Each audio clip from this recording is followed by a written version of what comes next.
Olá, boa noite. Estamos começando Bola na Mesa. No programa de hoje, a gente vai tratar de inclusão social através do esporte. E o futevôlei é o esporte que vai fazer o detalhe também no programa de hoje. Vamos falar com o Benhu, jornalista sergipano, correspondente internacional da Sport TV, e vai conversar com a gente a respeito das suas atividades fora do país. Vamos também ter uma matéria especial de uma corrida infanto-juvenil.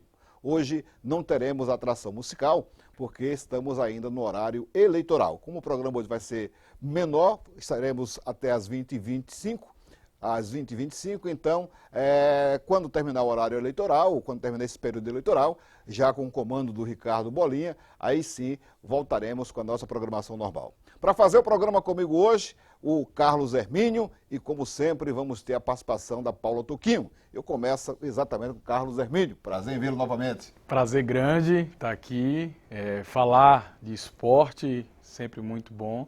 Hoje falar de futevôlei, de vôlei, passar também um pouquinho no futebol também. Temos a Série A2 do Campeonato Sergipano acontecendo. Importantíssimo estarmos ligados em tudo que acontece no nosso futebol. E também dar uma pincelada no cenário geral nacional. Mais uma vez, né, o Fortaleza não conseguiu. Impressionante, 8 anos seguidos, mais uma vez dentro de casa, diante do Juventude, aquele sofrimento. E claro, conversar com o Benhu, que é meu amigo, eu tenho esse prazer de dizer que eu pude trabalhar com ele. É um cara realmente sensacional. A gente vai poder conhecer um pouquinho mais aí do Benhu.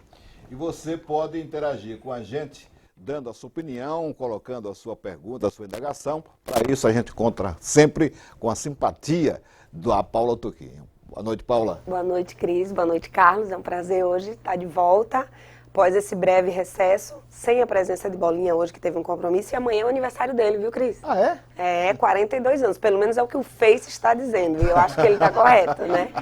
Então estamos aqui, aguardo a participação de vocês para a gente dar seguimento ao nosso programa. Bom, a gente começa conversando com duas pessoas ligadas ao futevôlei. O professor Valdemar, que tem um projeto social de inclusão, exatamente buscando os jovens que possam sair da zona nebulosa aqui, das drogas, da marginalidade, praticar o esporte, e também com o Alberto Mendonça, que é o presidente da Federação Sergipana de Futevôlei. Eu converso com o Valdemar Costa para falar um pouco desse projeto que visa exatamente ter a inclusão social através do esporte, através do futevôlei. Boa noite a todos, eu cumprimento a todo o pessoal da mesa e para mim é uma satisfação poder falar sobre o esporte que faz parte da minha vida. Tá? Eu estou com esse projeto social visando a descoberta de novos talentos no futevôlei. É um grupo composto agora de cerca de 30 crianças e nós estamos trabalhando 3 vezes por semana e esperamos que surjam alguns valores para representar futuramente o estado de Sergipe. Como é que começou exatamente esse projeto que te motivou a realizar esse trabalho, praticamente um trabalho que você busca parcerias, mas é difícil, a gente entende. Conseguir parcerias de esporte amador aqui em Sergipe é muito difícil. Normalmente é o patrocinador quem termina ajudando, termina colocando os atletas em ação. Como é que surgiu essa vontade sua de desenvolver esse projeto?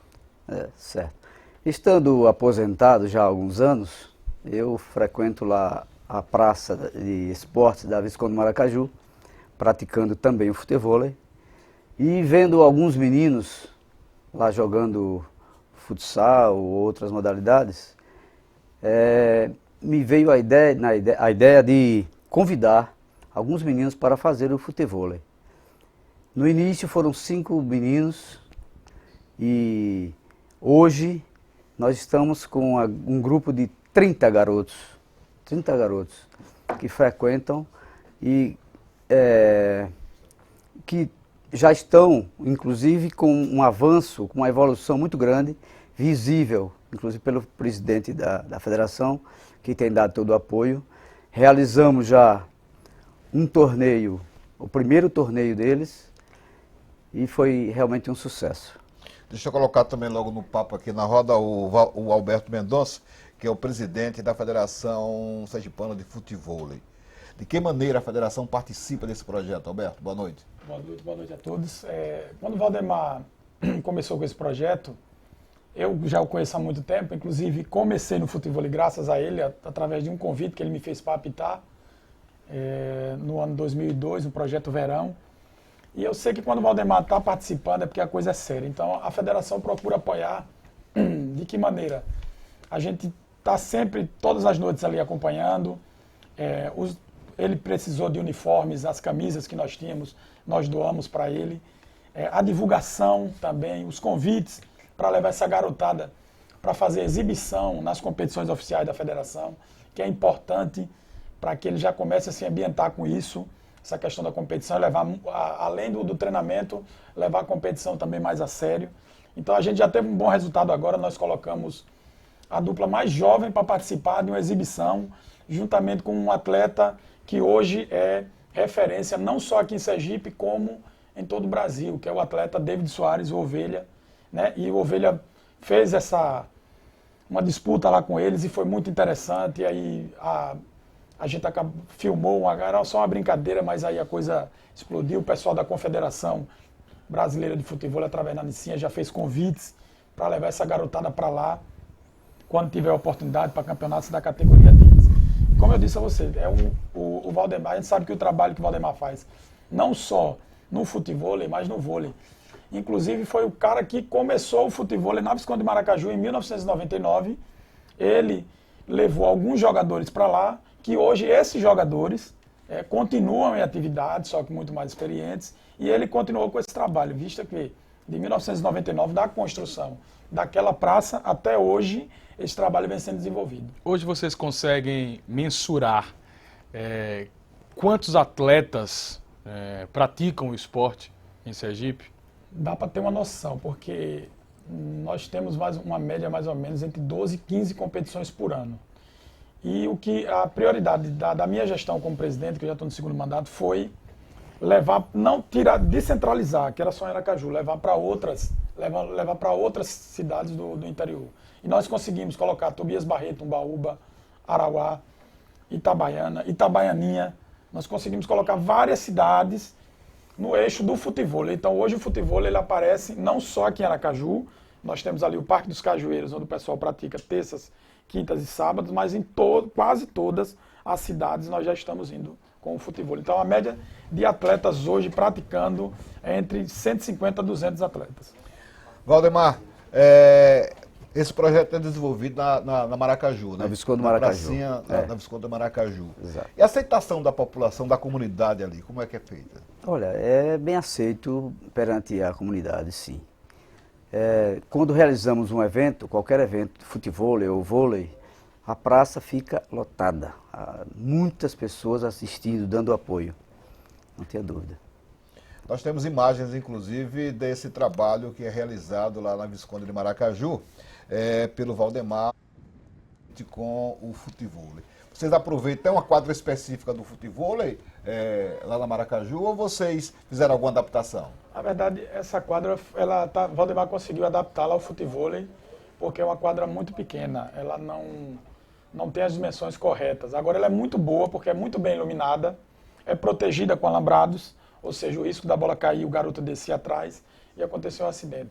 O único problema é que ela é muito pequena, para praticar. Mesmo assim, consegue se desenvolver muito bem a prática do futevôlei lá.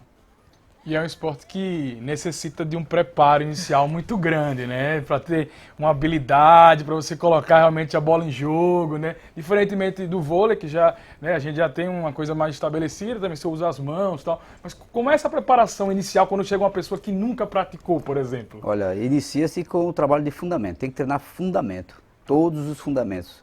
O futevôlei é um esporte que só não pode utilizar as mãos. Isso. Então, todos os recursos, usando cabeça, pé, peito, ombro e etc. Então, é isso aí.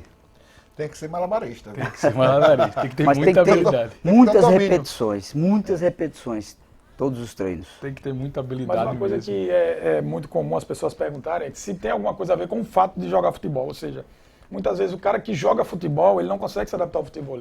Um dos melhores jogadores do mundo, que é o alagoano Tatá, eu posso dizer que é um perna de pau jogando futebol. Mas é o melhor jogador do mundo, está entre os 5 melhores do mundo jogando futebol. Porque uma coisa é você fazer a famosa embaixadinha, ter o domínio da bola.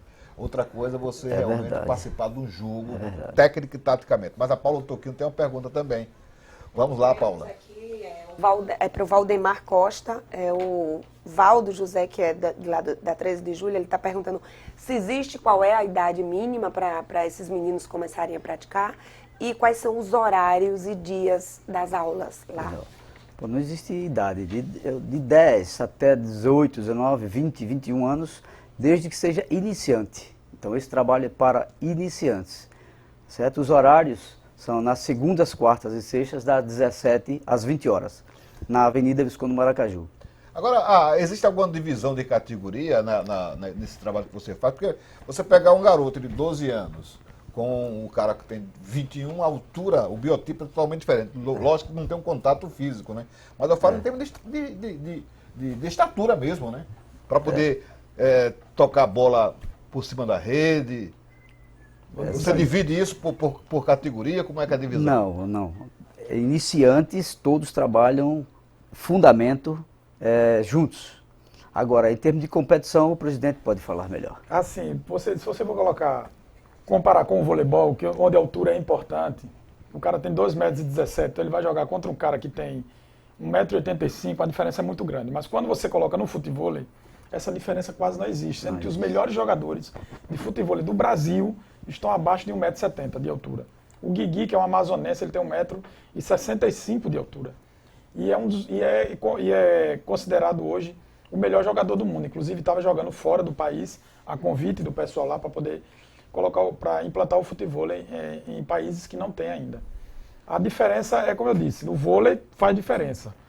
O cara ser muito grande, já no futebol ele não faz. O baixinho, às vezes, leva até uma vantagem maior. O que importa é a habilidade. O interessante é que com esse link da federação, né, com um projeto como esse, até o iniciante, que até está se desenvolvendo um pouquinho mais, né, acaba que tem uma atenção especial, o Alberto aparece, olha, a gente pode fazer esse trabalho, tem fulaninho que está aparecendo, que está crescendo aqui, está crescendo ali, então esse link é fundamental. Um projeto linkado, de fato, ao trabalho que o Alberto faz, eu acho que é fundamental para até descobrir talentos, né? Verdade, o meu trabalho só vai ter continuidade se o trabalho de Valdemar dando certo, ou seja, aqueles garotos se destacarem lá, começarem a desenvolver, então nós vamos levar para as competições, convidar. Inclusive já convidamos uma dupla na última competição que realizamos lá no conjunto Rosaels, lá em São Cristóvão, e essa dupla ficou com a 9ª colocação entre 16, um resultado muito bom para eles. 2 meninos que iniciaram com o Valdemar, mas só que já desenvolveram um pouco mais e não fazem mais parte da escolinha. Então esses que começaram a desenvolver, a gente vai começar a levar para as competições oficiais. A propósito, nós realizamos há 15 dias o primeiro torneio dessas crianças. O primeiro torneio. Houve 11 equipes se inscreveram. Tá? Então a equipe campeã foi Guinho e Vitor, segundo colocado César e Deivinho, terceiro colocado Tiago e João Paulo, quarto colocado Arthur Pablo. Todos receberam seus troféus, sua medalha. Foi uma coisa maravilhosa. Já que você falou em troféus e medalhas, o equipamento para a prática do futebol ou numa competição que você realiza, esses prêmios, você consegue, como no comércio, alguma instituição te ajuda ou você banca isso? Não, nós conseguimos através da Prefeitura de Aracaju, tá? Através do coordenador Luiz Carlos, por indicação do presidente Alberto de Menezes, eles doaram, Luiz Carlos Bolsa Nova, eles deram água para a garotada, os troféus e medalhas. Importantíssimo, né? E aí foi um grande incentivo. Os meninos aprendem, ocupam a cabeça com coisa boa e ainda conseguem, de fato, premiações. Isso aí é um incentivo... É um incentivo muito grande. Muito grande. É verdade. Impressionante mesmo. Eu fico até curioso de chegar, eu quero ir lá nesse projeto para conhecer e conversar com essas crianças para saber, de fato, o quanto mudou na vida delas, né, o esporte, esse projeto, que sem dúvida nenhuma é sensacional, já parabenizo desde já. Por falar nisso, eu ouvi um comentário de um dos garotos, ou melhor, de alguns garotos, dessa mudança, que ele se comportava perante outros colegas ou mesmo a própria mãe de uma forma agressiva. E após a introdução dele no futebol do esporte, ele já mudou visivelmente. Isso para mim é maravilhoso. No esporte trabalha-se o fair play, né? Trabalha a harmonia, a competitividade saudável, né? A forma de você realmente se entregar a uma coisa que você gosta. Então, sem dúvida alguma, é fundamental. Bom, o repórter Marinho Tiba esteve acompanhando exatamente um treinamento lá na Maracaju, desse projeto do Valdemar com a inclusão social através do voleibol, futevôlei. Vamos então ver a matéria do nosso querido Marinho Tiba. Alô, Bola na Mesa, que saudade! Hoje nós estamos aqui no 18 do Forte, aqui é minha área também, viu? Aqui é minha área. O professor Valdemar que está aí no estúdio com a gente, me conhece de longas datas, porque ele... Pessoal, você que não sabe, que você está em casa agora assistindo a gente, a TV Câmara, no canal 8 da NET, que não sabe, o professor Valdemar, lá no Havaizinho, batia futevôlei com o Ricardo, com o Duquinha, Gusto do Miguel, com a galera, rapaziada lá do futevôlei, e esse trabalho social fantástico que está aqui, e que está além fronteira, né?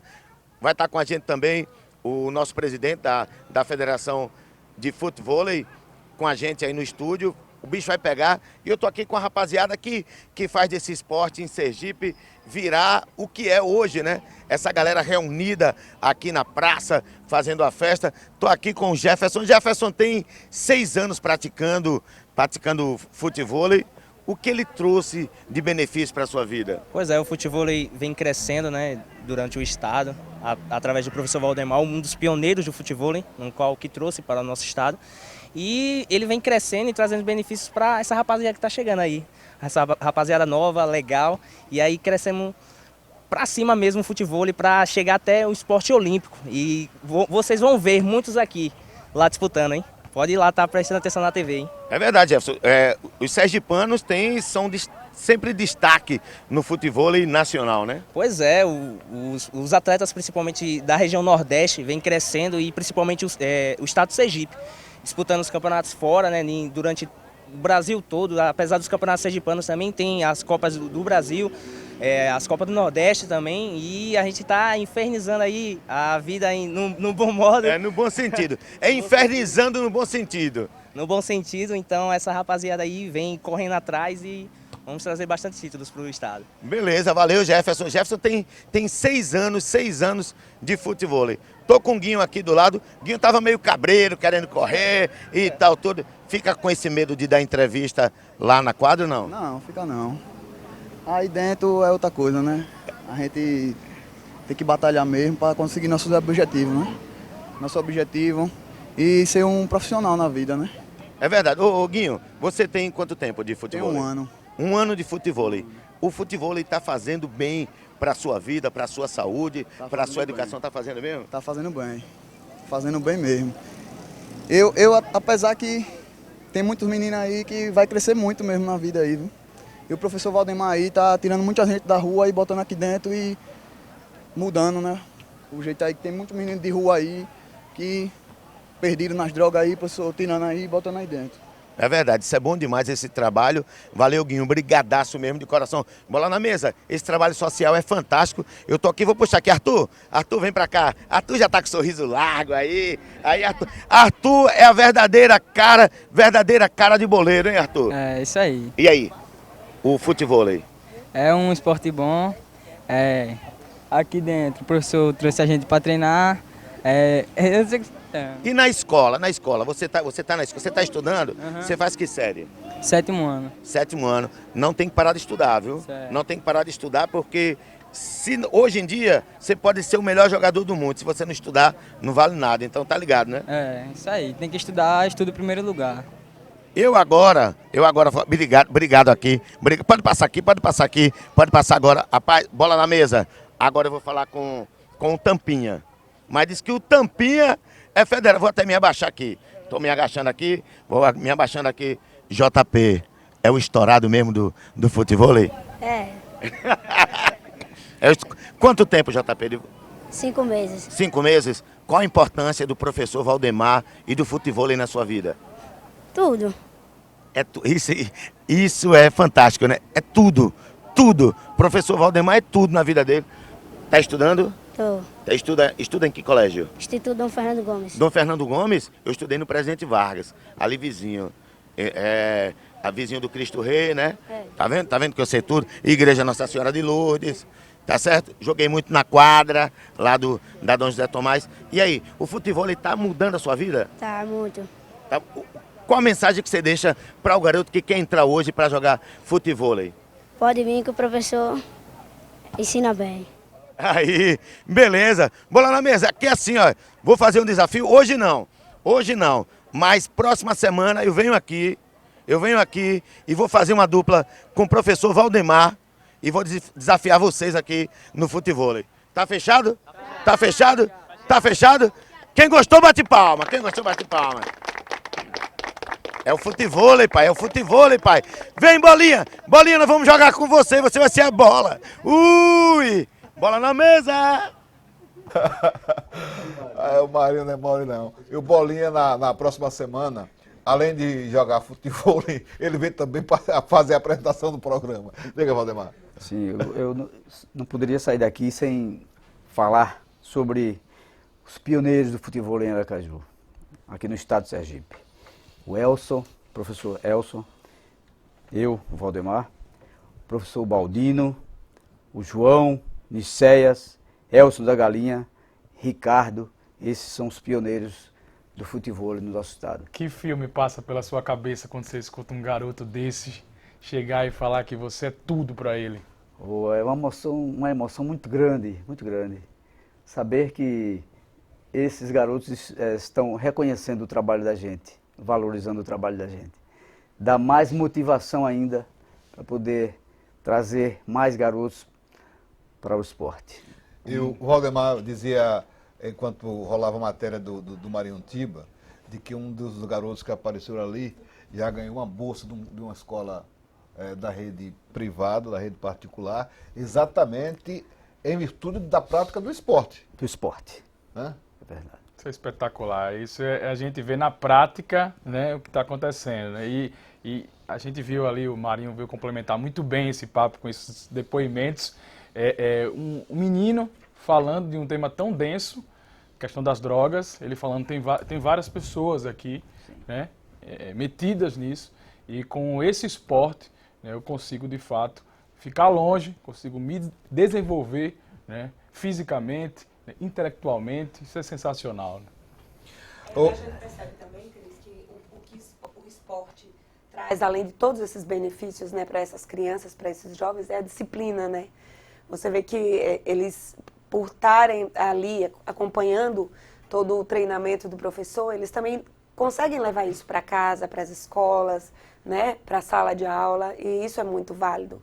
E o que eu percebi aqui nesse bate-papo de vocês, da gente, na verdade, é que o trabalho do professor Valdemar junto com a federação é um complementando o outro, né? Você, através do treinamento com esses jovens, ele, através do apoio que muitas vezes ele indica para você, Exatamente. ele faz essa ponte, e que é muito bacana, e estão os dois de parabéns. Tá bom, obrigado. Agora, Alberto, além do trabalho de Valdemar no futevôlei, existem outras atividades, outros trabalhos na cidade, aqui no município de Aracaju, ou no estado de Sergipe, que a federação tem conhecimento, ou por enquanto Valdemar é o único a fazer esse trabalho? Esse trabalho de escolinha, nós temos, além do Valdemar, temos o Nicéias também, que faz um trabalho lá na Praia de Atalaia, que ele vai mudar agora, por conta desse período do vento, ele vai mudar para o Parque dos Cajueiros, esses 3 meses, porque para o aprendiz, a lógica diz que você tem que ser do mais fácil para o mais difícil. Então, você já começar no vento fica complicado.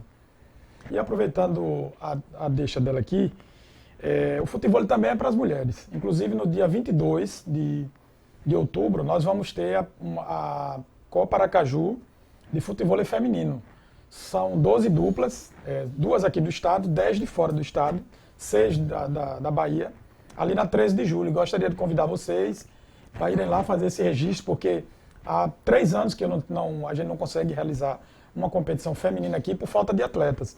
E essa divulgação é importante para que as meninas comecem a vir para o futebol. Nós vamos ter uma premiação de R$ 1.500, a dividir do primeiro ao quarto colocado, somado aos troféus e medalhas, com o apoio da Prefeitura de Aracaju, que está dando todo o suporte, o secretário Carlos Eloy, que está sempre apoiando a federação em todas as etapas que nós fazemos.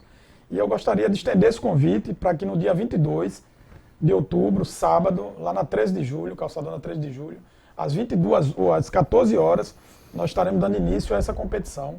Vamos iniciar à tarde por conta do desgaste que é muito grande do sol, aí vamos colocar à tarde e vamos estender até mais ou menos às 19 horas. Foi muito bom você ter falado isso, inclusive quando eu estive no Rio, há uns 2 anos, e em Camboriú também, eu vi muitas mulheres praticando o esporte. A gente viu a matéria, os meninos ali praticando, desenvolvendo, mas foi muito importante você chegar e tocar nesse ponto, né, para até convocar as mulheres, né, a fazerem parte disso aí. No futebol a gente já sabe que elas estão muito presentes, brilham muitas vezes muito mais que nós homens, né? E no futebol com certeza não vai ser diferente. Então esse evento aí no dia 22 super importante, às 2 da tarde, né? 2 da tarde, sensacional realmente você ter tocado nesse tema. Nós temos algumas fotos de eventos que foram realizados, fotos também do próprio trabalho de inclusão social do Valdemar. Agora, Alberto, qual é a programação, qual é o calendário, além desse acontecimento, desse evento que vai acontecer agora, qual é o calendário da Federação Sergipana de Voleibol para 2016, agora no finalzinho já do segundo semestre? Graças a Deus, esse ano nós tivemos muitas competições, inclusive vamos até bater o recorde, ou seja, o recorde nosso era de 15 competições no ano de 2014. Esse ano acredito que vamos chegar a 18. Além dessa competição agora, dia 22, nós vamos ter no Clube do Banese, nos dias 5 e 6 de novembro, a Copa Mista e o torneio aberto. E no mês de dezembro, nós vamos ter 2 competições, uma lá na Praia de Atalaia e a outra ali próximo aos Arcos. Então, graças a Deus, um ano muito bom para o futebol. A gente espera que essa dê continuidade em 2017, que continue assim. Alguns empresários têm procurado para apoiar, seja com a menor parcela que ele der ali, já ajuda muito. Porque ver o sorriso daqueles meninos ali, quando eles ganham uma camisa, Valdemar entrega uma camisa ali, eles chegam lá fardados. Para ele aquilo ali era muito importante, que eu sei que na época que eu jogava, era importante ganhar uma medalha, ter uma camisa com o nome do seu esporte. E a gente sabe da importância. Então os empresários têm ajudado, de certa maneira, com a camisa, um colete ali com o nome futebol. Isso é importante demais para eles. O Valdemar, já que o Alberto falou aí na camisa, no colete, o que é que um garoto que quer praticar o futebol, que mora naquela redondeza ali do bairro 18 do Forte, Santo Antônio, que é mais por ali, Cidade Nova, né? O que é que ele deve fazer para poder conseguir ter a oportunidade de praticar o vôlei com você lá na Maracaju? É só ter a vontade, só querer se apresentar lá na quadra, falar comigo e no mesmo momento eu já introduzo para a quadra para começar a praticar. Repete os horários para o pessoal. Segunda, quarta e sexta, às 17 horas, das 17 às 20. Legal, Okay? legal, bacana. Gostaria de dizer também o seguinte, que a maior dificuldade da gente é bolas. Porque nós começamos com 5 meninos e uma única bola.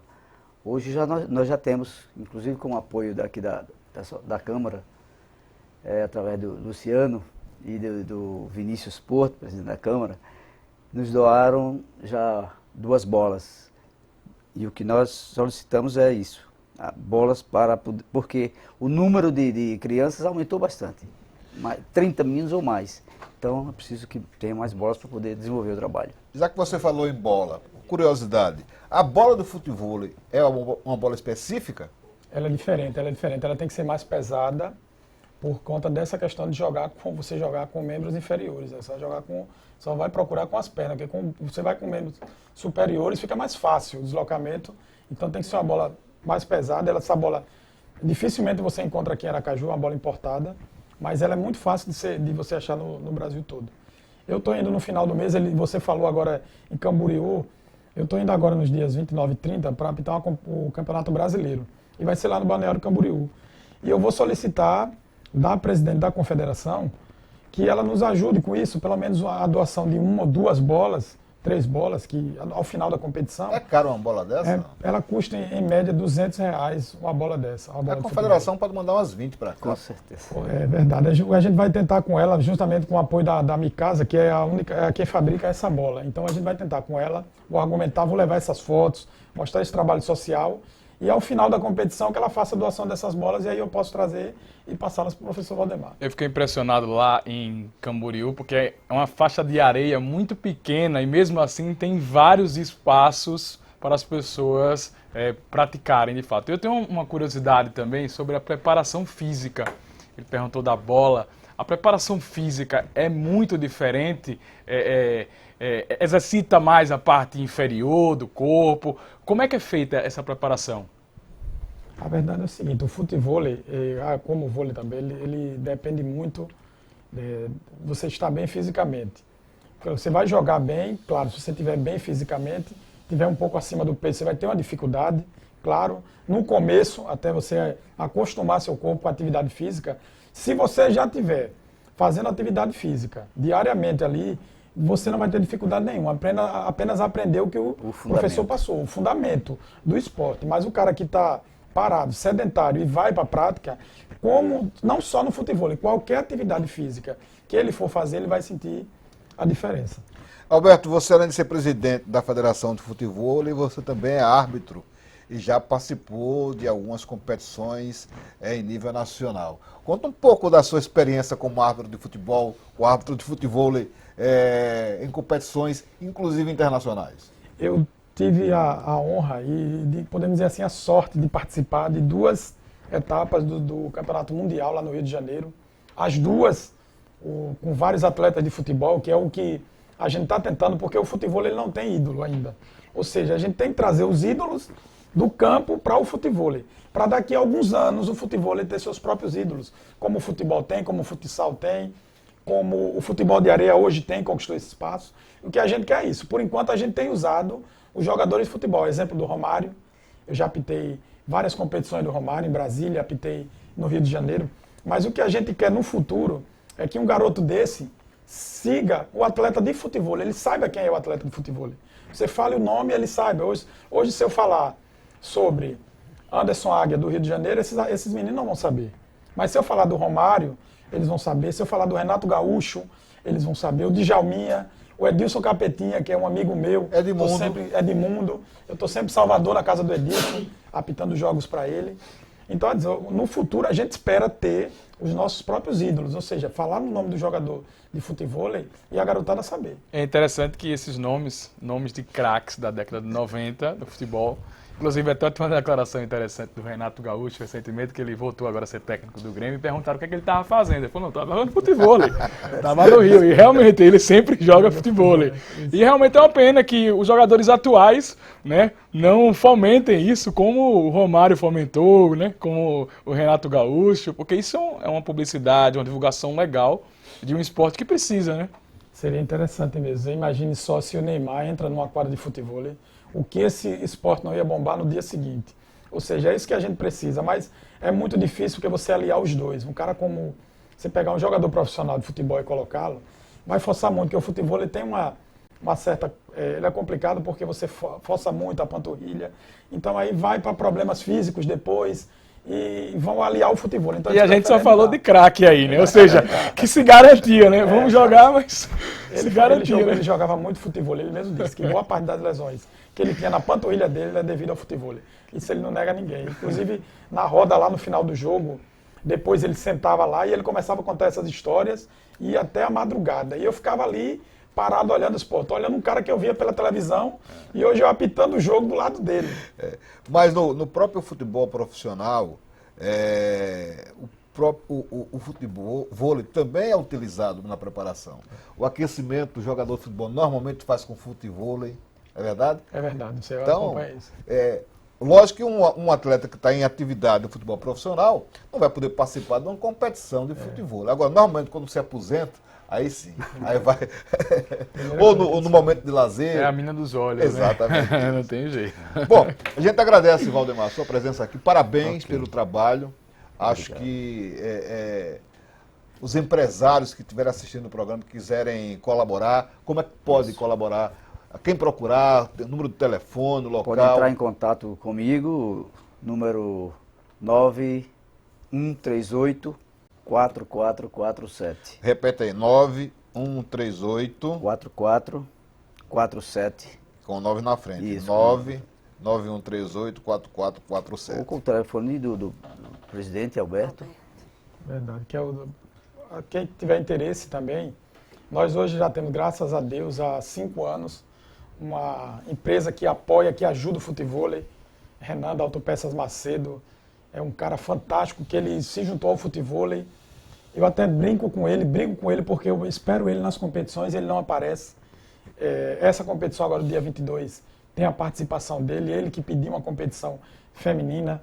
Boa parte das etapas do circuito sergipano, a gente tem feito aliado a parceria que tem sido feita com ele. Agora, você imagina se outros empresários viessem ajudar também, o que esse esporte a gente não conseguiria crescer tanto nas etapas quanto na escolinha do professor Valdemar. Para finalizar, o Valdemar, você falou aí nos nomes dos pioneiros do futebol em Sergipe. Tem alguma competição dos veteranos, não? Sempre tem. Pessoal acima dos 50? Tem sim. O Alberto pode informar melhor que eu. A gente tem no planejamento... É o campeonato 50? No planejamento para 2017, lá, acho que na metade do ano a gente tem programado uma competição 45 mais, ou seja, jogadores acima de 45 anos vão participar dessa competição. A gente está bolando aí onde vai ser, provavelmente ali na 13 de julho, que é uma quadra perfeita, que é onde não tem muito vento, o que favorece para você jogar o futevôlei, porque você jogar futevôlei com vento é muito complicado. Então a gente no segundo semestre... Na praia de Atalaia ali fica horrível, né? É muito difícil o jogar. O vento é forte ali. Muito difícil. Sarney também. Muito difícil. O litoral nosso todo, né? É porque a distância do mar e a faixa de areia é muito grande. Quando se é muito perto, como é no Rio de Janeiro, você consegue colocar as redes, então você não tem interferência tão grande do vento. Mas a distância entre faixa de areia, calçadão, faixa de areia e o mar, então isso desfavorece muito a prática do futevôlei ali. Se for ali é inviável, ninguém consegue jogar. Bom, a gente falou de futevôlei, a gente falou da garotada começando, adolescente, pré-adolescente, mas tem também, além do futevôlei, corrida. Um evento que vai acontecer, uma corrida infanto-juvenil, e a repórter Rafaela Oliveira traz pra gente as novidades.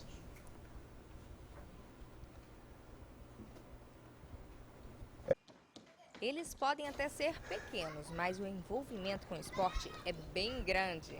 Raíssa, Caio, Léo e Davi são exemplos de crianças apaixonadas por um esporte bem democrático, a corrida. Correr pra treinar. Pra treinar? Treinar pra quê? Pra corrida. Que corrida? Me conta. Vem mais pra perto de tia. Vem pra cá. Me conta que corrida é essa. Corrida das crianças. E você gosta? Gosto. Seu Joaquim é incentivador do esporte para a garotada. O ex-atleta, mais que até hoje está na ativa, resolveu inovar ao criar uma prova de corrida de rua infanto-juvenil. Se não houver uma renovação em qualquer tipo de esporte, vai chegar um ponto que, não digo que vai acabar, mas não vai ser como antes. Então tem as Olimpíadas aí, tem outras competições e a criança, o jovem tem que estar preparado. O esporte ajuda no desenvolvimento físico, motor e até emocional da criança. Assim, eles aprendem, por exemplo, a ser mais obedientes de forma divertida. A dona Maria Dilma também se diverte ao praticar os exercícios com as crianças. Aos 64 anos, ela prova que para se mexer não tem idade, basta querer. É muito treino, e eu gosto muito do que eu faço, gosto muito de participar das corridas. Então, é isso.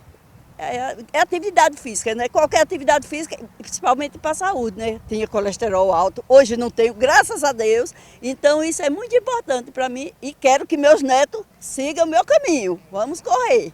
Dá para ver porque essa turminha aí é tão ativa. Também pudera, com um exemplo desse, o Davi também tem alguém em quem se inspirar. Esse corre-corre todo tem um objetivo. Quando eu crescer eu posso ser atleta. Você quer ser um atleta? É. Tem alguém que você vê assim, que você queria ser igual? Usain Bolt. Você vai ser o nosso próximo Usain Bolt? Sim. Então fala ali pra TV, eu sou o próximo Usain Bolt. Eu sou o próximo Usain Bolt. Isso aí, tá aqui. Que beleza, hein? Nós vimos ali a garotada de 7, 8, 9, 10 anos. E a senhorinha também, A né? senhorinha também, a vovozinha participando. Meu caro Valdemar, muito obrigado. Alberto, muito obrigado. Bola na Mesa fica à disposição de vocês, eventos que tiverem para que a gente possa divulgar. Enfim, acho que esse programa da TV Câmara de Aracaju está voltado para difundir exatamente o esporte, principalmente o esporte de inclusão social. Um grande abraço para vocês. Outro.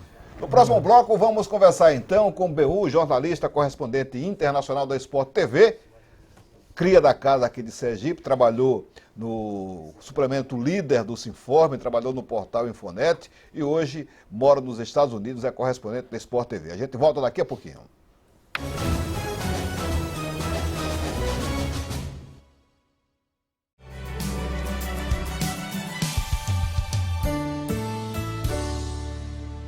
O livro O Tupã, Deus do Brasil, o canto orfeônico na Escola Normal de Aracaju, procura reconstituir as práticas da disciplina canto orfeônico no período de 1934 a 1971. Além disso, aborda também as histórias de vida e percursos de formação de professores e professoras que lecionaram a disciplina canto orfeônico na Escola Normal de Aracaju. Caso tenha interesse em adquiri-lo, favor entrar em contato pelo número 799-8137-9749. Boa leitura!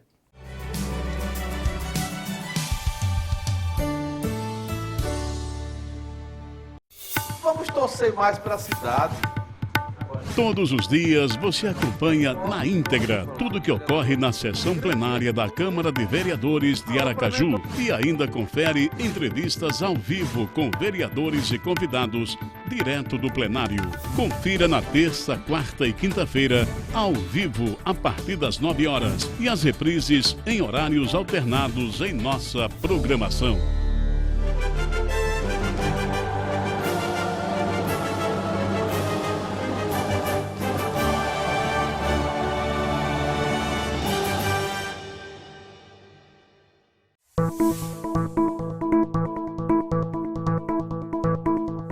Propositura. Uma proposição ou propositura é uma proposta levada para a decisão do plenário ou do presidente da Câmara. Os vereadores são responsáveis para elaborar proposições para benefício dos cidadãos. As proposituras dividem-se em dois grandes grupos: as que precisam ser votadas pelo plenário e as que são despachadas pelo presidente da Casa.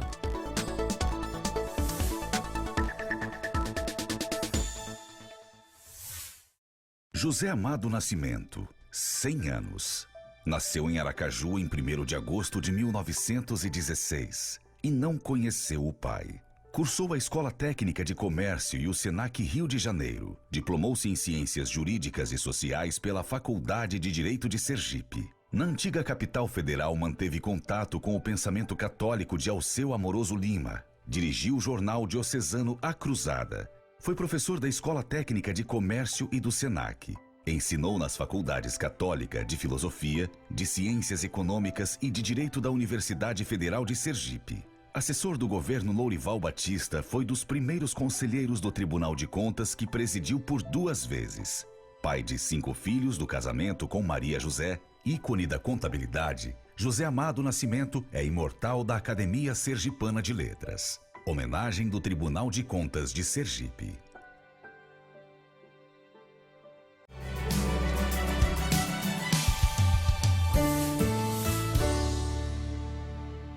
Esse é o livro Universo em Desencanto.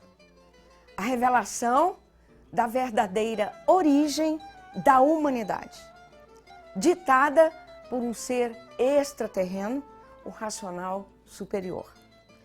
Se você ficou curioso a respeito, você pode encontrar esse livro no site Cultura Racional, na internet, e também na Rua Santa Luzia, número 26, sala 102. Boa leitura!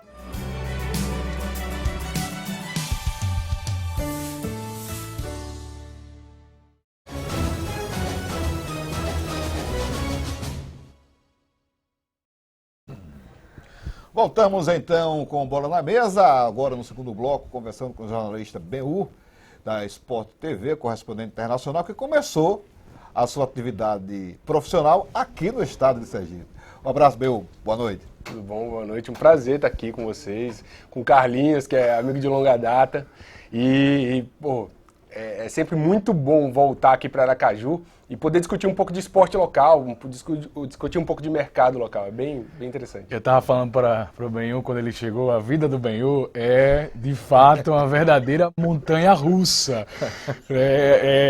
Eu trabalhei com ele, tive a honra de trabalhar com ele aqui no Sinforme. Eu tinha uma coluna quando ele coordenava o líder. E logo depois ele estava em São Paulo, a gente lá em casa, conversando, de repente ele fez o Passaporte Sport TV, entrou, tá em Vegas. Eu falava pro Carlos assim, tô indo fazer uma seleção do passaporte e tal, tomara que dê certo. De repente eu entrei, só que ele sempre foi muito melhor articulador de futebol do que eu, óbvio, né? É evidente.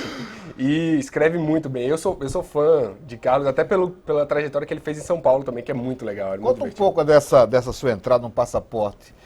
Um projeto aberto pela Sport TV, no Brasil todo. Pouquíssimos tiveram acesso a isso, porque os critérios eram rigorosíssimos, né? São bem rigorosos. Na verdade, o que eles buscam com o Passaporte? Eles querem talentos jovens no jornalismo, dispostos a serem videorepórteres por 6 meses fora do país.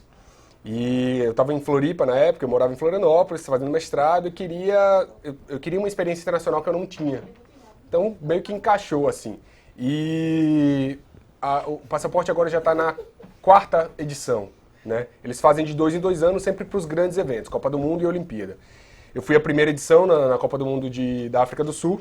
Eu morei em Paris durante 6 meses e ficava cobrindo a Suíça, a Holanda e a Inglaterra. Então, eu ficava viajando pela Europa, só falando de preparação das seleções, prioritariamente, mas consegui cobrir algumas outras coisas. Fui para Wimbledon fazer tênis, cobri Roland Garros lá em Paris, fiz algumas coisas bem interessantes. E é o tipo de experiência que todo jovem profissional hoje em dia, o jovem jornalista, ele sonha, né? Que é chegar a ser correspondente internacional. Depois dessa experiência eu voltei para o Brasil, acabei ficando no canal, morei 6 anos no Rio de Janeiro, viajei um pouco o mundo, ainda pelo Sport TV cobrindo, e agora, em fevereiro, me mudei para os Estados Unidos para ser correspondente internacional deles lá por 2 anos, cobrindo prioritariamente o UFC, né?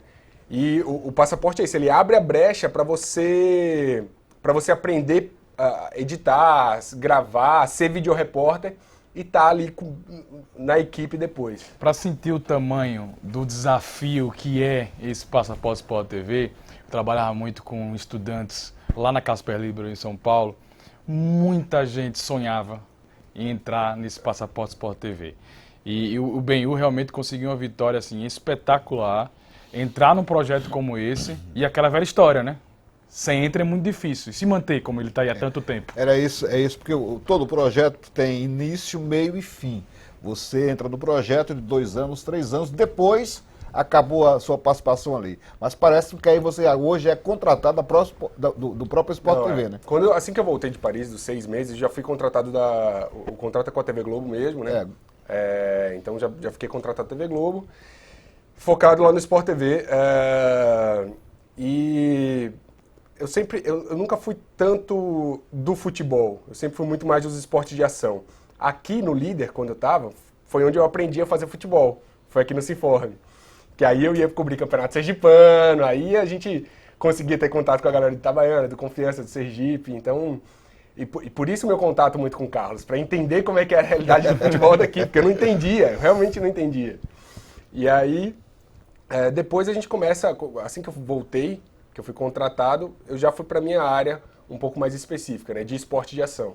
A gente vê muito surf, skate, eu vejo realmente assim, esportes radicais, como a gente costuma dizer, E é muito interessante. Tem um fato interessante também que ele não contou, mas eu vou contar.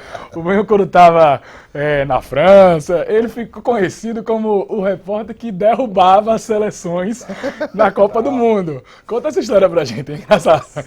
Porque durante a Copa de 2010, era o seguinte, eu estava na França cobrindo a preparação da seleção francesa, mas quando a seleção francesa fosse eliminada, eu iria para alguns outros países, dentre esses que eu estava cobrindo.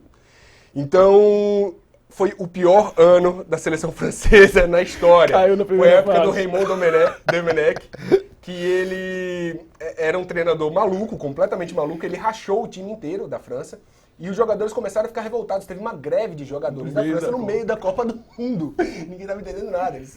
O primeiro jogo foi desastroso, assim, e eu estava embaixo da Torre Eiffel acompanhando o jogo com um monte de torcedores franceses. Eles choravam, cara. No dia da eliminação, eles choravam loucamente, assim. E aí, bom, beleza. Terminei essa como a pior campanha da França. França eliminada. Aí fui pra Inglaterra. Eu digo, beleza, agora vai, né? A Inglaterra sempre tem uma campanha boa. Nossa, a oitava de final já era. Vai embora. Aí acabei indo pra Holanda. E aí lá fiquei um pouquinho mais de tempo, porque a Holanda foi até a final da Copa do Mundo. Ele pra Espanha, foi. Mas, por exemplo, eu tava cobrindo a Costa do Marfim, a preparação da Costa do Marfim, fiquei 3 dias com eles, e o que aconteceu? O principal jogador da Costa do Marfim, que era na época o Drogba? O Drogba quebrou o braço. Nessa época que eu tava cobrindo ele. Tudo culpa do bem. É, culpa minha. Culpa dele. Isso veio pra minha conta. Não tem nada a ver com isso, mas veio pra minha conta. Eu lembro os companheiros dele do Passaporte, que inclusive vários estão até hoje muito bem, né, participando de coberturas esportivas, comentando no Face do Bem. Olha, caiu pro Benhur e tá eliminado, meu Deus. Foi muito... Mas ó, na Copa do Mundo daqui do Brasil foi bem legal, cara. Fiquei Foi. lá em Natal, eles me deixaram isolado lá. Só, não vai pra seleção brasileira, não. Fica lá quietinho. E aí, Paulo Toquinho?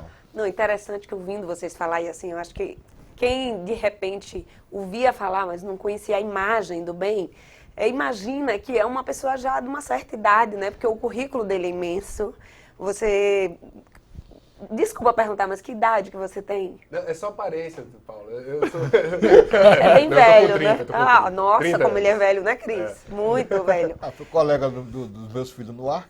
Imagina. Pois é, imagine, a pessoa tem um currículo desse. Então, assim, a gente tem uma pergunta aqui bem interessante do Silvio José, que ele quer saber o que que conselho você daria para os jornalistas que sonham um dia virar correspondente internacional? O que é que você acha que seria primordial para chegar a conseguir essa etapa na carreira? O básico é você ter domínio de pelo menos 3 idiomas, né? 3 idiomas. Inglês, espanhol e algum outro que você queira, um francês, um italiano, enfim. Isso é o básico hoje em dia que as empresas, principalmente as nacionais, querem para enviar qualquer repórter para fora.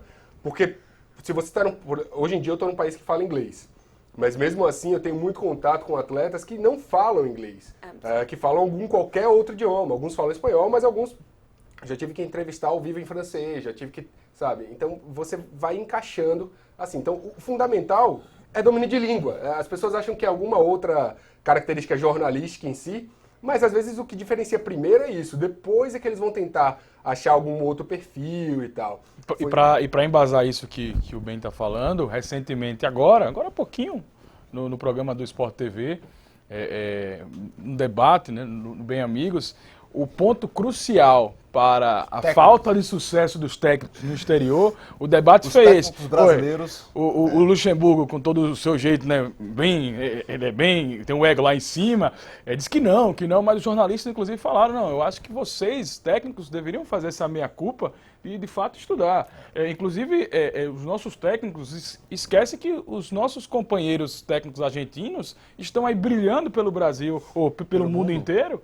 E por quê? Porque sabem a língua e são bons. Então, isso que o Ben está falando é fundamental, né? Acho que para qualquer mercado, né? Se a gente observar, por exemplo, no MMA, que é o que eu estou cobrindo hoje em dia, o José Aldo, ele é muito descriminalizado lá fora por não saber falar inglês. O Aldo só se comunica em português e ele diz que é uma bandeira que ele carrega, ele não quer não dar nenhuma entrevista em inglês, mas lá fora eles veem isso muito mal. Sabe? Já o Anderson, o Anderson Silva, que conquistou o carisma lá nos Estados Unidos, claro que ele dá entrevista em inglês, ele prefere falar em português, mas ele se manda muito bem no inglês, então é muito mais tranquilo. a criação de ídolos fora do Brasil, dos atletas também, acho que depende muito disso. Na atual geração do surf brasileiro, todos os garotos falam muito bem inglês. Todos sabem que eles têm que se comunicar bem quando eles estão em competições internacionais. Acho que aqui alguns dos atletas locais de Sergipe que estão fora, tipo a Duda hoje em dia dá entrevista muito bem em inglês, a Duda do vôlei de praia. Já esteve aqui conosco. Ela fala muito bem, entendeu? Então ela já tem essa consciência. Você que morou na Europa, agora nos Estados Unidos, qual é a imagem que o estrangeiro está tendo do esporte brasileiro, principalmente do futebol, depois de uma Copa do Mundo, em que perdemos para a Alemanha por 7-1? Então, acho que assim, até o momento da Olimpíada a imagem era uma, né? A gente tinha...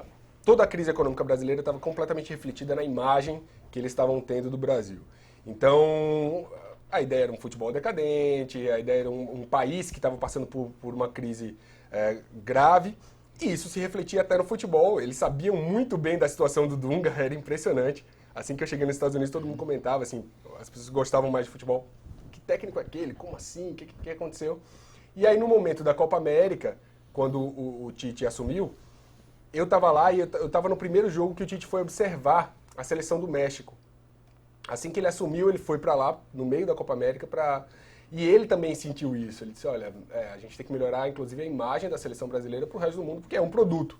A seleção brasileira é um produto do Brasil e vende muito bem. Imagine que aqui a gente viu várias pessoas deixarem de assistir o jogo da seleção brasileira. Então, se a própria imagem aqui está péssima, imagine fora, né? Que assim, é uma coisa surreal. E esse debate cresce ainda mais quando a gente tem um treinador hoje que usa praticamente as mesmas peças. Trouxe o Gabriel Jesus, que foi o grande acerto dele.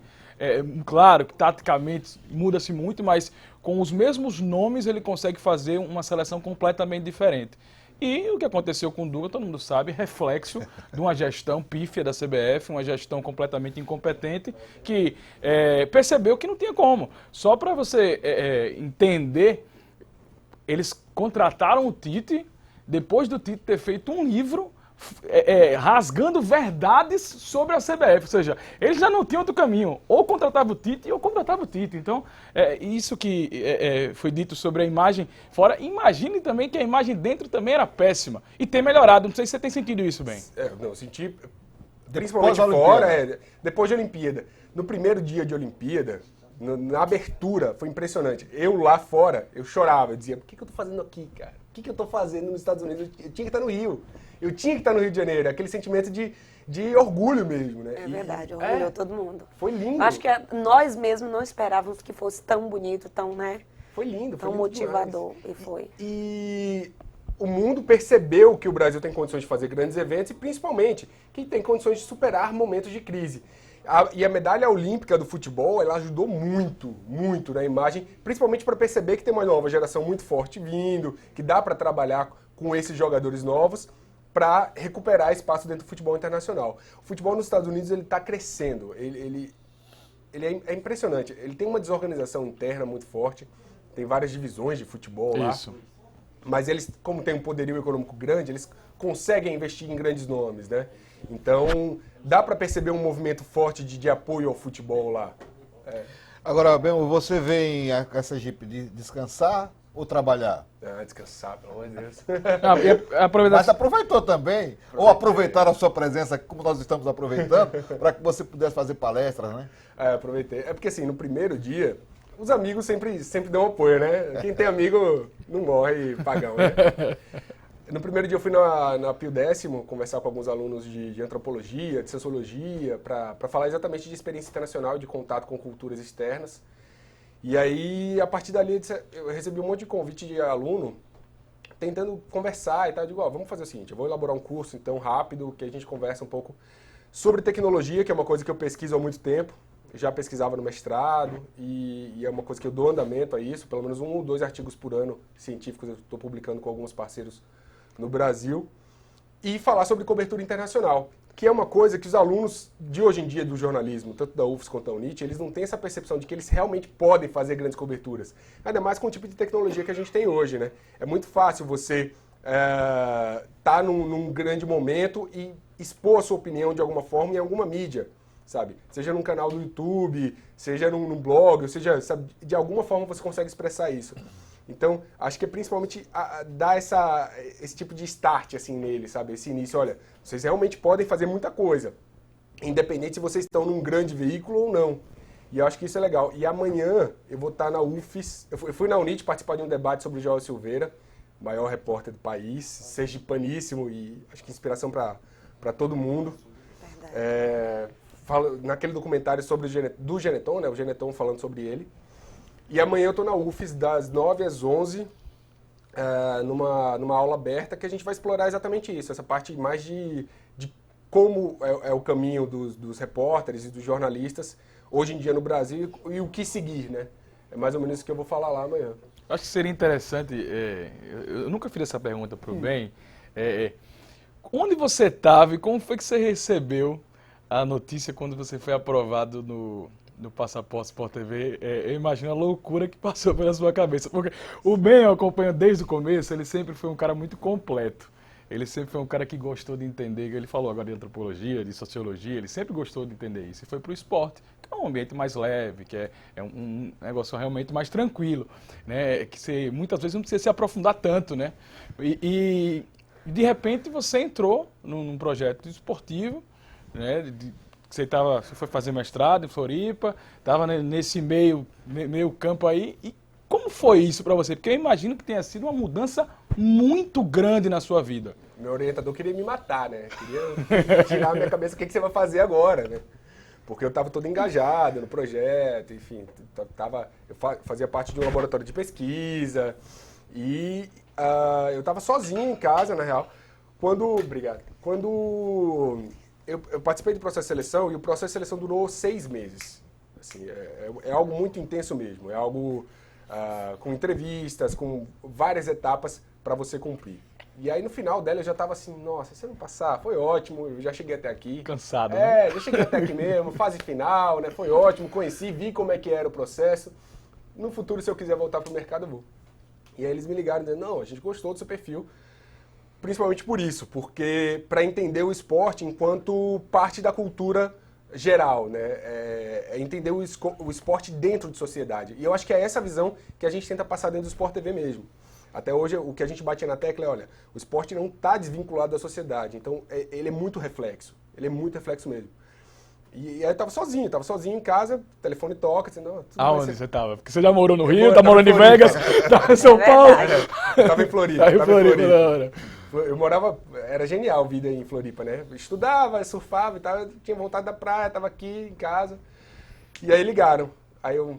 Você não achou que era troca? Não achei, porque eu tava esperando a ligação. Eles disseram, a gente vai ligar entre tal e tal horário pra falar se você passou ou não.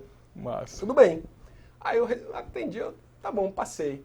Aí eu parei e digo, não, minha mãe vai surtar, porque minha mãe queria que eu fosse professor, né, doutor. Ele acadêmico. Vou virar repórter. E agora? Vai virar tudo de novo. E aí, meu pai vai amar, porque meu pai ama futebol. Então eu liguei pra eles e digo, passei. Ela, sério? Eu digo, sério. A primeira pessoa que você ligou foi sua mãe. Foi, né? Tem que ligar pra eles, tem que avisar. Porque eu sabia, digo, passei, então vou passar 6 meses fora do país. Então é isso, né? Passei, vou viajar, tô voltando pra aí, vai. E em 2 meses, foi muito rápido, a gente fez em 2 meses o treinamento, eu já tava embarcando pra Paris. Diga, Paulo Toquinho. Então, aqui a gente tem uma chuva de comentários agora com a presença do Ben. Boa. E o pessoal está pedindo para você passar o endereço das suas redes sociais, do Instagram, do Facebook. Benhur Correia, BEN, tracinho HUR, Correia com I. Em todos é assim, podem me procurar lá. Em todas as redes sociais são assim. Pode se preparar que vai ser uma chuva aí de seguidores. Legal. Eu comento algumas coisas de bastidores legais do que eu tô cobrindo, né, no momento. Então, acho legal por isso, mostrar um pouquinho dos bastidores, do que a gente acompanha no background ali. Você está aproveitando esse período que você está passando lá nos Estados Unidos para fazer algum curso? Já que você é tão inteirado aí, né? Ainda não consegui, mas eu quero.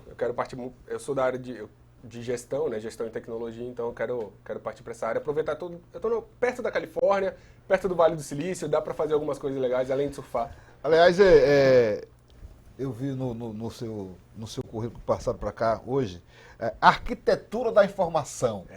Fala um pouquinho sobre isso. Então, a arquitetura da informação é você estudar o caminho que a informação percorre no processo de produção, né? Como é que ela entra na redação, como é que ela é processada lá dentro, como é que ela sai. É basicamente isso. E principalmente depois que ela sai, a forma como ela se apresenta para o público. O processo de produção do jornalismo é isso, é apuração, produção e circulação. Hoje em dia eu estudo circulação. E, antes eu estava estudando esse processo de apuração e de produção, como é que a gente cria sistemas de computadores para ajudar o jornalista. Entendeu? Então, hoje em dia a gente tem o que a gente chama de raspagem de dados. Você pode programar mini robôs na internet para você pegar, por exemplo, tudo que está saindo sobre Bola na Mesa agora no Twitter. Se sair alguma notificação, ele mandar direto para o meu e-mail, sabe? Você tem como fazer isso. Muito fácil. E isso é uma ferramenta de auxílio para o jornalista. Não elimina a apuração cara a cara, olho no olho, como a gente faz sempre, né? Entrevistas e tal. Mas é um mecanismo de apoio. E aí eu estudo basicamente isso. A entrada de informação, o processamento dela dentro da redação, que tipo de informação é usada e que tipo é descartada, porque a gente jornalista descarta muita coisa que não deveria descartar. E não compartilha com a redação em geral. Isso em todas as redações do mundo que eu já fui. E como é que ela sai. E aí, hoje em dia, a gente tem uma mudança de... Assim que a informação sai do jornalismo, ela é apropriada pelo público, né, através de redes sociais, e eles customizam isso. Você vai twittar, o Bola na Mesa hoje tá chato, esse meio não fala coisa, barará, barará, não fala de esporte, e ele está customizando aquela informação e está repassando. E o que daquilo volta para a redação? Então, é um processo circular mesmo. Hoje em dia a gente fala que existe circulação da informação, não é só distribuição de jornal, né? Ainda bem. Essa é a parte didática do Bola na Mesa. Professor Carlos Mas é importante isso, acho interessante isso. Verdade. Eu acho super interessante o que ele falou de quando foi escolhido, do diferencial de abordar, com certeza na entrevista você conversou sobre isso, essa questão cultural. Isso foge muito do comum. Né? Porque você vai ver um rapaz que vai trabalhar com um repórter esportivo, uma menina, um garoto, você já tem aquele biotipo assim específico, eu torço para tal time, viciado em futebol, o Benhur é completamente diferente disso, que louco, né, meu? Um diferencial, né? Diferencial. Porque você trabalhar no esporte ou qualquer outra atividade, mesmo que seja específico no caso de esporte, você não pode estar só ligado no esporte. É como ele falou, tem a parte da sociologia, tem várias culturas para você entender. A parte filosófica, inclusive do esporte, tem. A gente tem tantos referenciais bons da crônica esportiva. Nelson Rodrigues fazia crônica esportiva muito bem. Então, eu acho que se a gente pega todos esses referenciais antigos de jornalistas que trabalharam com esporte, a gente vai ver que eles realmente eram reflexo de sociedade. É só a gente pesquisar um pouco e vai. E o fato de eu ser sergipano também ajuda, né? Acho excêntrico. Olha, sergipano, o que ele tá fazendo aqui? E é legal ele tá... Desculpa, Carlos, não, pode... Não, por favor, você. Você fica até quando aqui? Você pensa, tipo... Você deu um curso no sábado sobre tecnologia que você falou. Você não pensa, tipo, na sua próxima visita, a próxima vez que você vier a Aracaju, você novamente, de repente, atendendo a pedidos, com certeza não faltarão fazer um outro curso desse, ministro? Tomara que sim. Eu não tenho plano de voltar tão rápido assim pra cá, porque tem que trabalhar lá, né? Agora tem que dar um ano de trabalho. A vida é uma correria louca. E eu quero forçar meus pais a irem. Então, eu disse, eu não vou visitar vocês vão ter que me visitar Eles aqui. não tiveram lá ainda. Ainda não. Mas nada impede, eu acho muito legal. Eu gosto de trabalhar com aluno, com estudante, e mostrar para eles algumas coisas, é sempre bom. A gente está planejando, na verdade, trazer alguns cursos de alguns amigos meus para cá. A Vanessa Rich e a Fernanda Gentil, elas têm cursos muito bons no Rio de Janeiro, só sobre vivo de televisão, e preparando apresentadores. Então, eu estou conversando com elas para elas virem para cá e a gente tentar fazer alguma coisa junto. Então, legal. Acho que é que precisa, né, Cris? Pouco disso. Deve surgir alguma coisa bem legal. A Vanessa está muito empolgada em vir. E eu também devo fazer alguma coisa no eixo, né? Ali Rio, São Paulo, devo fazer alguma Isso coisa. quando você voltar, né? Daqui a um ano, para terminar lá o período dos Estados Unidos, né? Depois. Para o estudante de jornalismo, jornalista em geral, a pessoa da comunicação, Como é a sua rotina hoje em Vegas? Você está cobrindo o UFC. O UFC, inclusive, até não sei se você pode comentar ou falar um pouco, vive um momento com os brasileiros meio tenso. A gente segue acompanhando algumas manchetes aí, o Zé Aldo não quer mais, algumas situações. Então, eu queria que você falasse um pouquinho da rotina que você tem lá enquanto profissional, para quem está ligado agora na gente, e também falasse do UFC, que você agora está cobrindo o UFC lá, então nesse turbilhão, a gente que viu o Brasil dominar o UFC. Pois é, durante a semana, depende muito se eu tenho evento ou não tenho evento ali. Eu acabo parando pouco em Vegas, eu viajo muito por causa dos eventos do UFC, que não, alguns são lá, outros são fora, então eu acabo viajando muito. Eu tenho algumas entradas ao vivo durante a semana para fazer. Então tem 2 programas do combate, terças e quintas, à noite aqui, que é tarde lá, né? Eu tô 4 horas a menos. E tem o Planeta Sport TV, que é o programa dos correspondentes. Então, eu sempre acordo 5 da manhã, para mim lá, porque são 9 no Brasil, é a primeira reunião que a gente tem do dia. A gente discute os temas, discute o que cada um vai falar, o que está acontecendo no mundo. A gente tem base, hoje em dia são 5 correspondentes internacionais, né? Eu, o Bruno de Nova York, o Felipe Diniz, de Lisboa, o Felipe Brizola, na Inglaterra, e a Manu, na Austrália. Então, os 5 se reúnem nos horários mais malucos possíveis deles. Mas eles não foram do projeto... O Brizola foi. O Brizola foi.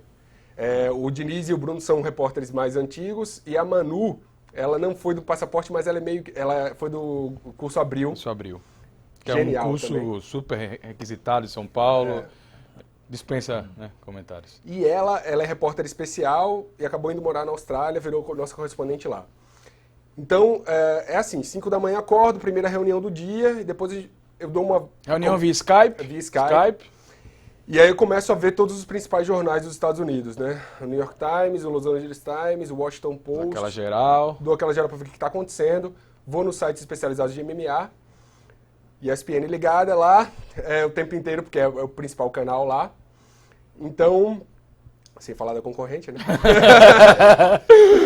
Então, aí começa a ver tudo, né? E 11 horas da manhã tem que estar pronto para o vivo, que é o primeiro vivo do dia. Isso nos dias de semana. Quando tem evento, a rotina muda um pouco, porque a partir da quarta-feira eu já estou voltado para o evento. Então tem Media Day na quarta-feira, treino aberto na quinta, pesagem normalmente na sexta, o evento é no sábado. E para quem não teve a oportunidade de acompanhar o Ben sempre faz aquela parte, os bastidores, aí, a entrada, né, pesagem, é muito legal. E a gravação, você tem uma equipe lá com você ou você tem uma câmera lá e faz tudo por internet? Não, eu tenho é home office, né, eu tenho minha base lá em Vegas, mas assim, sempre que eu preciso de cinegrafistas eu contrato. Entendi. Então eu não tenho cinegrafista fixo comigo. Só que muitas das vezes câmera no tripé e vai. Uma passagem... uma coisa boba, dá pra fazer vivo. tranquilo. E como tem muito vivo durante o dia, então é só câmera do tripé, ok, beleza, vamos enquadrar, certo. Só que quando tem alguma matéria mais especial, por exemplo, as 2 entrevistas que eu fiz para a Olimpíada, com o Mark Spitz e com o Greg Louganis, 2 lendas olímpicas, então a gente teve que contratar cinegrafista, luz direitinho, né? Apesar de toda a evolução, o trabalho de cinegrafista não é dispensável, então... E o negócio do UFC? Que vamos aproveitar o repórter do UFC em Vegas, que é Sérgio Pano lá, né, para falar do UFC. Que crise é essa? Então, na verdade, eu acho que os outros países acabaram se fortalecendo muito, além dos atletas brasileiros, dos lutadores brasileiros. Né? A gente tinha uma hegemonia, porque o jiu-jitsu cresceu aqui, se espalhou pelo mundo, os Gracie fizeram o favor de espalhar o jiu-jitsu pelo mundo, fundaram o UFC e a gente tinha essa hegemonia brasileira. Hoje em dia, os países como a própria Inglaterra, elas formam atletas muito bons e os Estados Unidos têm uma estrutura muito boa que atrai muitos atletas.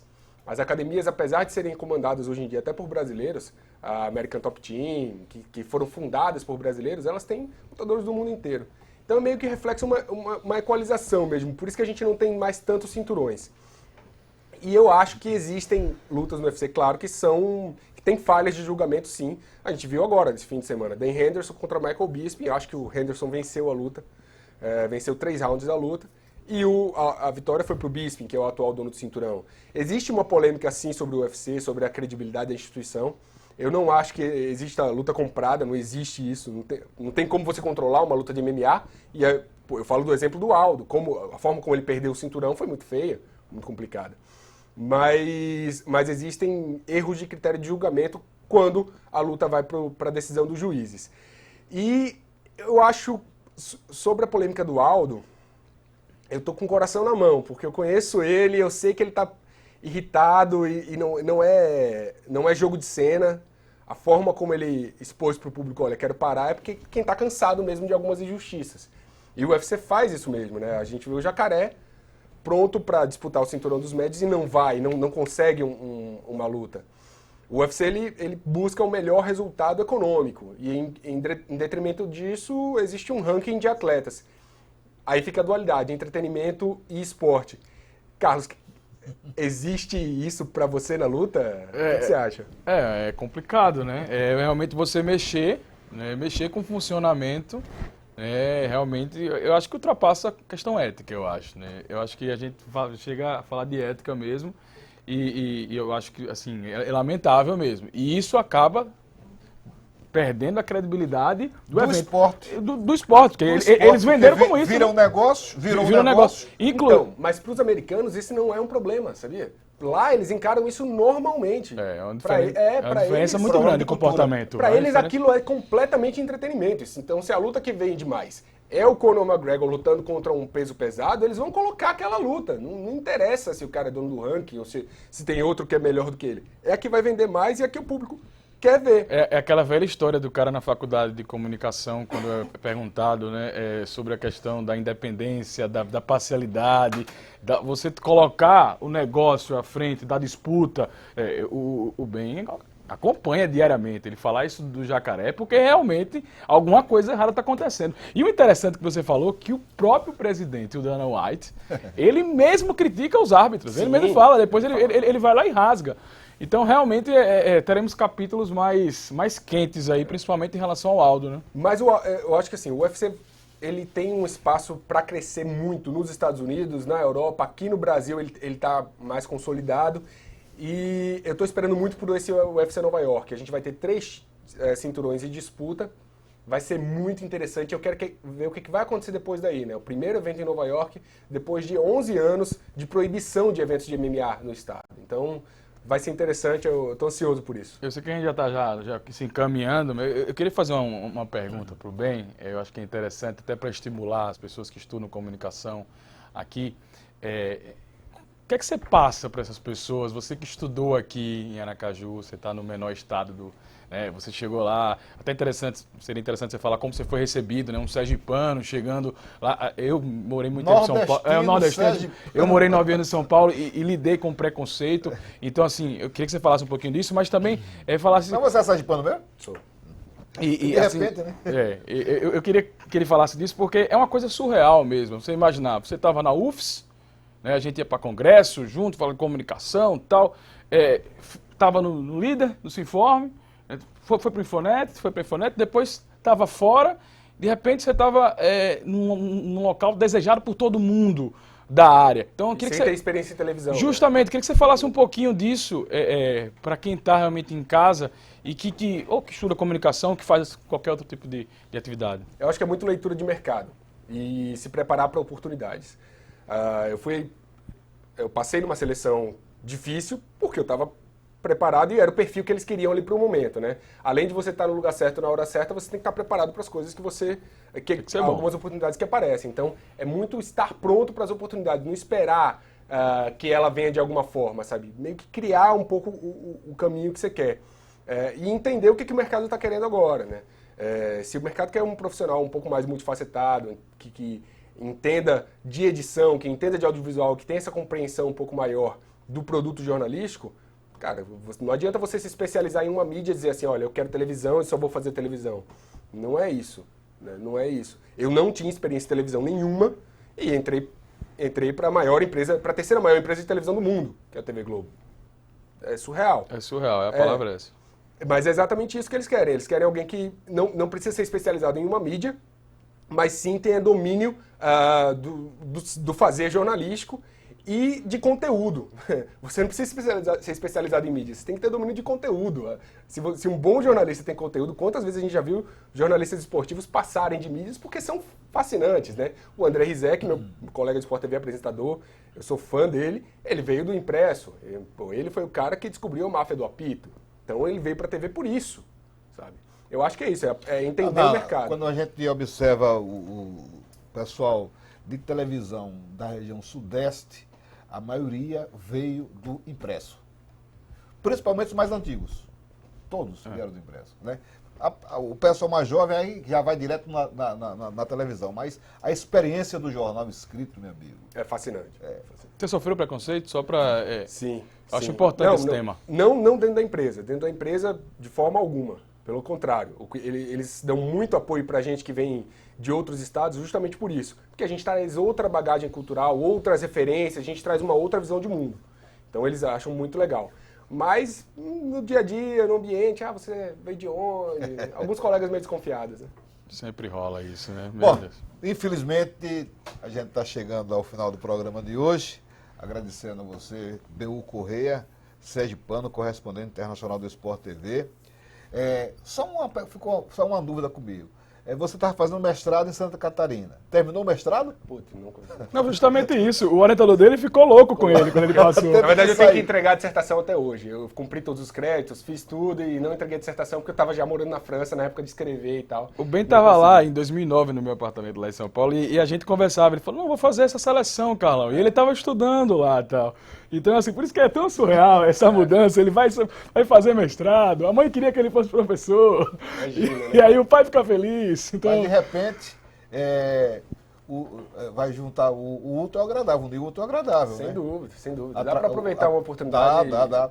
Porque na própria Sport TV tem comentarista esportivo que é professor também. Sim, vários. Né? Muito bom. Fundamental. Carmona é professor, né? Tem muita gente lá. Valeu, Bel. Obrigado. Prazer recebê-lo aqui. Sucesso lá nos Estados Unidos, sucesso na sua vida como profissional. Acho que você, para nós que fazemos parte da imprensa de Sergipe, principalmente a imprensa esportiva, é um orgulho ter um sergipano exatamente nesse nível que você chegou. Obrigado a todo mundo que assistiu, que mandou pergunta também, mó legal. E a mensagem que fica, eu acho, do Ben, que ele falava agora há pouco, é essa para a pessoa que está em casa. Você tem que fazer acontecer. Você tem que realmente procurar, né, se colocar à disposição, desenvolver o seu trabalho para quando aparecer a chance, né, Ben? Abraçar, e foi o que você fez. Eu acho que tá de parabéns aqui em frente às câmeras. Eu posso dizer que eu tenho um orgulho, além de ser seu amigo, mas também de ver o seu crescimento, porque você é uma inspiração, né, para todo mundo que está aqui em Sergipe fazendo comunicação para o estado inteiro, né? Eu não sei se você consegue mensurar isso, mas realmente é uma coisa que nos emociona ver você brilhando lá. Eu acho muito legal essa referência, e eu que sou fã de Carlos, sempre, vocês têm mó sorte de ter um cara desse aqui, fazendo um bom trabalho aqui. Paulo Toquinho, um grande abraço, até a próxima semana. Prazer, hoje com a presença de Carlos Hermínio, que ele compareça mais vezes, e mandar um abraço para a Bolinha, que amanhã está aniversariando, já falei aqui, mas não vale relembrar, não é? Bem, que orgulho de você, eu como iniciante agora na televisão também, né? Eu fazia impresso. E, assim, faz muito bem, né? Faz muito bem. Obrigada. Faço ainda impresso. E me sinto orgulhosa e isso motiva a gente, não só quem está ainda estudando, mas quem já trabalha também, quem já iniciou na área e quem já tem uma certa experiência. Muito bom, valeu. Pena que hoje a gente está com um horário um pouco reduzido, porque teria pauta para ir até bem mais tarde, né? Carlos Hermínio, um grande abraço, hein? Grande abraço. Fim de papo, fim de programa, um encontro marcado na próxima segunda-feira a partir das 19 horas aqui na TV Câmara, com seu Bola na Mesa, já com a presença do Ricardo Bolinha. A todos um grande abraço, muito obrigado pela atenção e até a próxima semana, se Deus quiser.